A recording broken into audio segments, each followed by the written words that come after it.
Seminario de operaciones con vectores. Son tres operaciones con vectores: la suma de vectores, la sustracción de vectores y la multiplicación de vectores. Dentro de la multiplicación de vectores tenemos el producto de un vector por un número, o sea, por un escalar, B, producto escalar, y C, producto vectorial. Nos vamos a concentrar en el producto escalar y el producto vectorial, porque a lo largo de esta clase te vas a dar cuenta que la primera parte, A, producto de un vector por un escalar, es bastante fácil. En un ejemplo lo aprendes. El plato fuerte es el producto escalar y el producto vectorial de dos vectores. Entonces, hoy nos concentramos en el producto escalar y producto vectorial. ¿Por qué el producto escalar se llama escalar? Porque el resultado de multiplicar dos vectores, vector por vector, no da un vector, sino que da una magnitud escalar.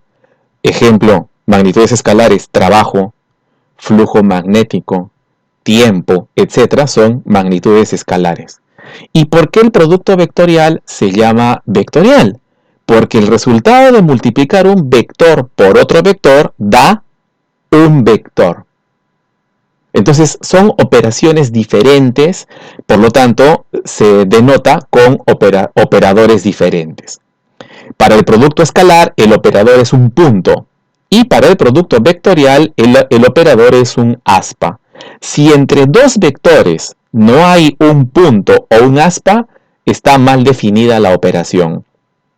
Tiene que haber un punto o un aspa cuando se habla del producto entre dos vectores. ¿Sí? Bien, miren en la pantalla las fórmulas que se les presenta a continuación. Fórmula de trabajo mecánico, fórmula del momento de una fuerza, la fuerza magnética, el flujo magnético, y etc. Hay muchas otras fórmulas en física. ¿Puedes distinguir cuál de ellas corresponde a producto escalar y cuál de ellas corresponde a producto vectorial? Solo tienes que ver la forma en la que se multiplican los vectores. Si es punto, producto escalar, y si es aspa, producto vectorial. ¿Sí? Así que mira la pantalla y fíjate cómo están escritas las fórmulas. Pregunta: la fórmula de la fuerza magnética, te pongo tres alternativas. La fórmula de la fuerza magnética es un producto vectorial. ¿Es un producto mixto? ¿O está mal escrita esa fórmula? ¿Qué dices? ¿Es un producto vectorial? ¿Es un producto mixto? ¿O está mal escrita? Fíjate cómo está escrita ahí. Listo, vamos a ver qué pasa con la fórmula de la fuerza magnética. Vamos a ir conociéndola. Es un producto vectorial. La respuesta correcta es: la fórmula tal como está escrita aquí es un producto vectorial. ¿Por qué no es un producto mixto? Mira acá abajo. Un producto mixto es un producto entre tres vectores. Un producto escalar y un producto vectorial. El producto vectorial está entre paréntesis. Fíjate acá, B por C está entre paréntesis. ¿Qué quiere decir? Que primero se hace B por C y este resultado, producto punto, por el vector A. Es que B por C, vector por vector, te da vector. El paréntesis es un vector, producto punto con otro vector. Claro, ¿hay otro método más rápido para resolverlo? Sí, pero no lo vamos a ver por ahora porque recién estamos empezando. Pero más adelante podemos ver un método más rápido para resolver un producto mixto. Luego, ¿la fórmula del producto de la fuerza magnética está mal escrita? ¿Está mal escrita? No. No, está correctamente escrita. Pero, a ver, pero acá yo veo Q, V, y Q no tiene una flecha. Es que se trata la primera parte, donde ves el puntero del ratón, en la primera parte se trata del producto de un escalar por un vector. Q es una magnitud escalar. Q no tiene dirección. En este caso Q es la carga eléctrica y la velocidad V sí está en forma de vector. Esto está bien escrito. Esto es escalar por vector. Escalar por vector te da vector. Entonces todo esto es un vector, producto vectorial por el campo magnético. ¿Sí? Bien, entonces tal vez me digas, pero yo recuerdo que en la academia a mí la fuerza magnética me la enseñaron con otra fórmula. Carga, velocidad, campo magnético, seno del ángulo. Sí, eso es para hallar el módulo de la fuerza magnética. El módulo de la fuerza magnética. Pero no te da la dirección de la fuerza magnética. En cambio, si utilizas esta fórmula, la fórmula en producto vectorial, no solamente te da de resultado el módulo, te da de resultado también la dirección de la fuerza magnética. Esto lo vamos a ver más en otro momento cuando estemos en el tema de fuerza magnética, ¿no? La diferencia entre estas dos maneras de escribir. Bueno, la de arriba es para la fuerza magnética en forma vectorial y la de abajo solamente es el módulo de la fuerza magnética. Bien, fíjense ahora en la pizarra, perdón, en la pantalla. En la parte superior hay 3 vectores. En la parte inferior hay solamente 2 vectores. ¿Cómo lo sé? Es que en la parte superior A, B y C llevan flecha encima, significa que son vectores. En cambio, en la parte inferior A es un escalar. De ahí que la parte de arriba, la parte superior, es un producto mixto. En cambio, la parte de abajo es una operación combinada. Escalar por vector, producto vectorial, otro vector. Entonces no hay que confundirlo, ¿no? Para que sea producto escalar debe llevar punto. Y para entender que lo que se está multiplicando son 2 vectores, deben llevar la flechita acá encima. Si no lleva flecha encima, se trata de un número, no es un vector. ¿Cómo se hace esto? Vamos a los ejemplos. En el producto escalar, vamos a ver primero, antes del ejemplo, vamos a ver los métodos. En el producto escalar tenemos el método geométrico para resolverlo y el método analítico. ¿Por qué el método geométrico se llama geométrico? Porque utiliza geometría cartesiana. ¿Por qué el método analítico se llama analítico? Porque utiliza geometría analítica. Las operaciones matemáticas que vas a hacer con los vectores, si utilizas el método geométrico, acá es geometría cartesiana, teorema de Pitágoras, ángulos notables, triángulos notables. En cambio, en el método analítico utilizas pares ordenados o vectores unitarios. Vamos a verlos uno por uno. Empecemos con el método geométrico. Para el método geométrico, para encontrar el resultado de A, producto escalar, vector B, solo necesito 3 datos. Necesito el valor de A, el módulo de A, el módulo de B y el ángulo que forma A y B. Entonces, el producto escalar en el método geométrico solamente es el módulo de A, el módulo de B y el coseno del ángulo que hay entre ellos. Y eso es todo. Digamos que es bastante sencillo, bastante fácil. Fíjate, esto es todo. La forma como se calcula. Vamos a verlo en un ejemplo. CEPRES San Marcos.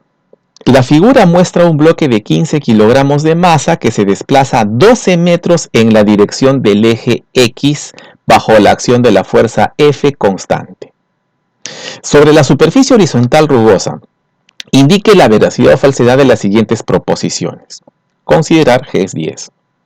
Bueno, fíjate el texto. En el texto dice que se desplaza 12 metros en la dirección del eje X.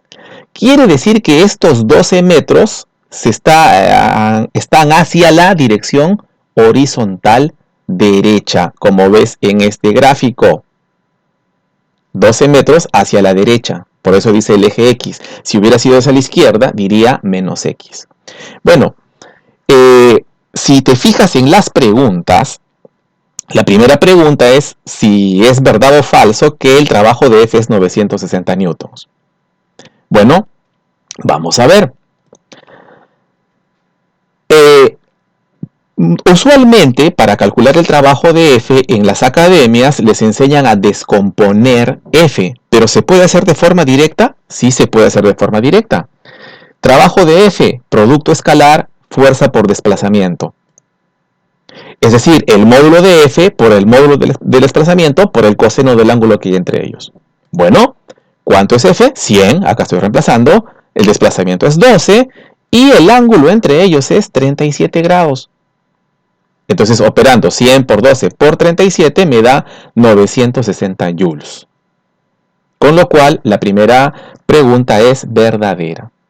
Ahora, y para calcular el trabajo de la fuerza de rozamiento, es que con este método no tengo que descomponer F, sale directo.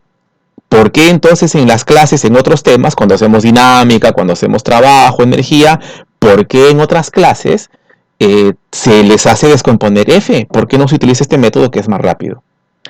Porque, por lo general, para resolver un problema, tienes que descomponer F. Por ejemplo, si yo quisiera calcular el trabajo de la fuerza de rozamiento, ¿qué tendría que hacer? Hallar la fuerza de rozamiento. ¿Y para eso qué tengo que hacer? Fíjate, tendría que descomponer a F. Acá está F descompuesto. Estas son las componentes de F. Y acá está la fuerza de gravedad, 15 kilogramos, la fuerza de gravedad 150 newtons. La fuerza normal, 90, fuerzas arriba igual fuerzas abajo, porque este bloque se desplaza en la dirección horizontal, por eso la fuerza normal es 90. El dato del problema dice que el coeficiente era 0,2. La fuerza de rozamiento, si recuerdas, es la fuerza normal multiplicada por el coeficiente, 90 por 0,2 es 18. Profesor, estoy avanzando muy rápido. Es que esto es nivel 3. Si te parece muy rápido, se explica lo mismo, pero en el nivel 1 o 2. Muy bien. Tengo acá la fuerza de rozamiento cinético 18 y el desplazamiento que es 12. Me voy a concentrar en el trabajo de la fuerza de rozamiento cinético. Fórmula: fuerza de rozamiento cinético, producto escalar por desplazamiento. ¿Cómo era la fórmula? El valor de la fuerza de rozamiento cinético por el valor del desplazamiento, el coseno del ángulo que hay entre ellos. ¿Qué ángulo forman esos dos vectores? Pues forman 180, porque son vectores opuestos. Entonces, reemplazando, sería 18 por 12 por el coseno de 180. El coseno de 180 es menos 1. 18 por 12 por menos 1 es menos 216. Con lo cual, la pregunta 2 es falsa. Entonces, vamos a responder la pregunta. Fíjate, la primera es verdad, porque efectivamente el trabajo de F es 960 positivo, porque estaba en un ángulo agudo, 37 grados era un ángulo agudo, la fuerza está a favor del desplazamiento. El trabajo de la fuerza de rozamiento cinético es menos 216 porque el ángulo era obtuso, o sea que la fuerza está en contra del desplazamiento. Y el trabajo de la fuerza resultante. El trabajo de la fuerza resultante es el trabajo neto. Y si ustedes recuerdan, pues no hace trabajo ni la fuerza de gravedad ni la fuerza normal en estos casos. Entonces, sumando 960 menos 216 sale 744. También es falso. La clave sería la B. Verdadero, falso, falso. Muy bien. Ahora vamos a revisar el método analítico en coordenadas cartesianas. ¿Método analítico en coordenadas cartesianas? Sí. Es que el método analítico se puede dar en coordenadas cartesianas, en coordenadas cilíndricas, en coordenadas esféricas, en coordenadas polares. Hay muchas formas. ¿Te vienen en tu examen de admisión? ¿Coordenadas cartesianas y vectores unitarios? Sí. ¿Coordenadas cilíndricas, coordenadas esféricas, coordenadas polares? No. Esas las vas a ver cuando estés en la universidad. Por el momento, nos interesa coordenadas cartesianas y vectores unitarios. Vamos a ver entonces el método analítico en coordenadas cartesianas. Aquí hay un vector A y este vector tiene tres componentes. Es un vector tridimensional. Tiene componente en el eje X, en el eje Y y en el eje Z. Entonces, AX es como la altura de A en el eje X. AY es como la altura de A en el eje Y. Y AZ es la altura de A en el eje Z. Esto tú lo recuerdas de geometría, ¿no? Un poco de geometría analítica. Recuerda que estamos en intermedio 3, por eso estoy avanzando rápido, ¿sí? Por eso estoy avanzando rápido. Entonces, el vector A en coordenadas cartesianas es este conjunto de tres números, tres datos. Componente en X, componente en Y y componente en Z. Ahora, método analítico con vectores unitarios. ¿Te acuerdas de los vectores unitarios? En el eje X, el vector unitario Y, eje Y, vector unitario J, y eje Z, vector unitario K. Entonces, la componente de A en el eje X está en el vector unitario Y. La componente de A en el eje Y está con el vector unitario J. Y la componente de A en el eje Z está con el vector unitario K. Entonces aquí tenemos al vector A expresado con vectores unitarios. Fíjate ahora. Es igual, para las operaciones que vamos a hacer, es igual expresar al vector A en coordenadas cartesianas o al vector A con vectores unitarios. Va a ser igual, son dos formas equivalentes. Para cualquiera de los dos casos, el módulo de A es como el Pitágoras, parecido, pero no es Pitágoras, ¿no? Pero parecido al Pitágoras de las tres componentes. Es de hecho la diagonal del paralelepípedo que forma el vector A con los ejes X, Y, Z. Módulo. Fíjate, el vector A en doble barra, eso significa módulo de A. Si A es un vector y no tiene flecha encima, ya no hace falta poner las dos barras.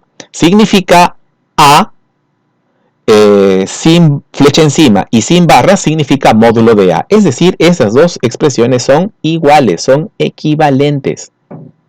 Cualquiera de las dos significa módulo del vector A. Muy bien. Entonces, para poder resolver problemas con el método analítico, necesito que los dos vectores, o tres o cuatro, depende del problema que vas a resolver, necesito que todos los vectores que vas a usar en la solución de un problema estén en el modo analítico. Puede ser analítico cartesiano o analítico con vectores unitarios, no importa. Voy a usar de preferencia el método analítico con coordenadas cartesianas. Pero por ahí vamos a ver tal vez ejemplos con vectores unitarios. Vamos a ver un ejemplo.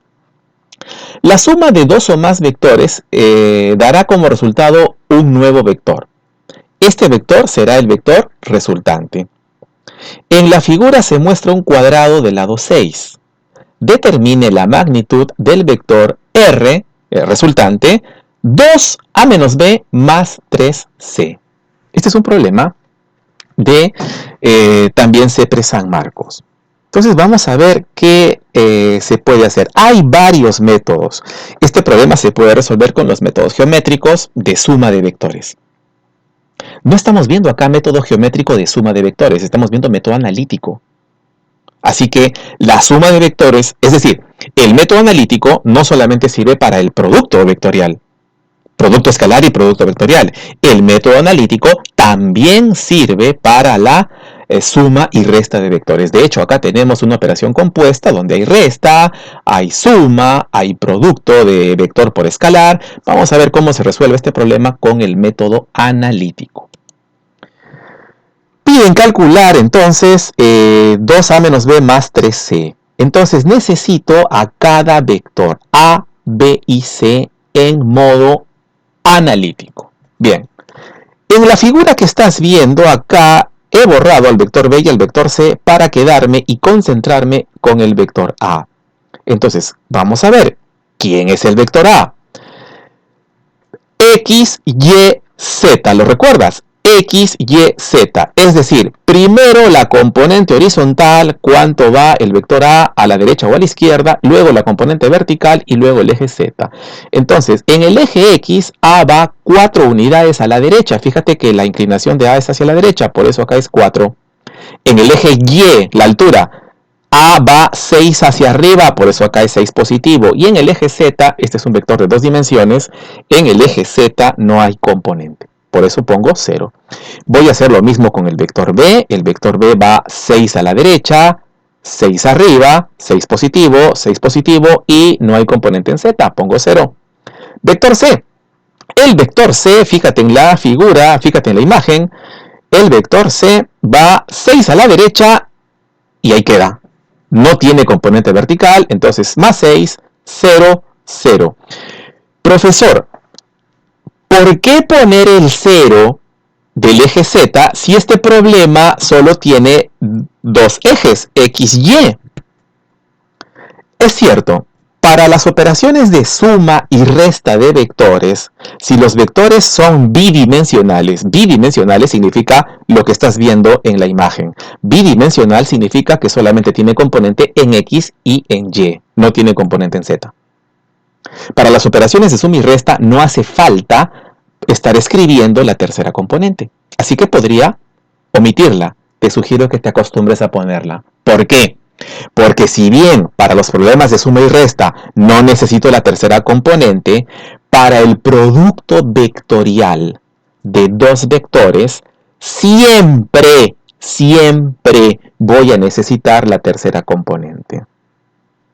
Así tengas un problema de 2 dimensiones, para el producto vectorial siempre vas a necesitar las 3 componentes. Es por eso que mejor me acostumbro. Además, en la universidad, cuando pronto llegues a la universidad, muy raramente van a haber problemas de 2 dimensiones. Van a ser de 3 dimensiones los problemas. Acostúmbrate. Bueno, continuamos. Ahora que tengo los 3 vectores, fíjate el gráfico. Acá están los vectores en forma de dibujo, o sea, en forma geométrica. Acá están en forma analítica. Ahora mira, ¿qué me piden? Fíjate lo que está en rojo. ¿Qué me piden? 2a menos b. Este 2 ha pasado a multiplicar 2a menos 2b más 3c. Eso es lo que voy a hacer a continuación. El vector a, fíjate la flecha amarilla, fíjate el puntero, el vector a lo estoy multiplicando por más 2. Por eso es 8, 12, 0. El vector B lo estoy multiplicando por menos 2. Por eso es menos 12, 0. Y el vector C lo estoy multiplicando por más 3. Por eso es 18, 0, 0 multiplicando por 3. ¿En qué consiste la suma y resta de vectores? En simplemente una operación aritmética de suma y resta. Suma con un negativo, es una resta, ¿no? De suma por columnas. Es decir, se suman todas las componentes horizontales en X, todas las componentes verticales en Y y todas las componentes en Z. Haciendo la suma, 8 menos 12 más 18 sale 14, 12 menos 12 más 0 es 0 y esta suma de 3 ceros es 0. Ya tengo el vector resultante. El resultado de este conjunto de vectores es 14, 0, 0. Pero piden el módulo. Pedía el valor, ¿no? El módulo es el Pitágoras. Acá es trivial. 14 al cuadrado más 0 al cuadrado más 0 al cuadrado es 14. Esta es la respuesta. 14.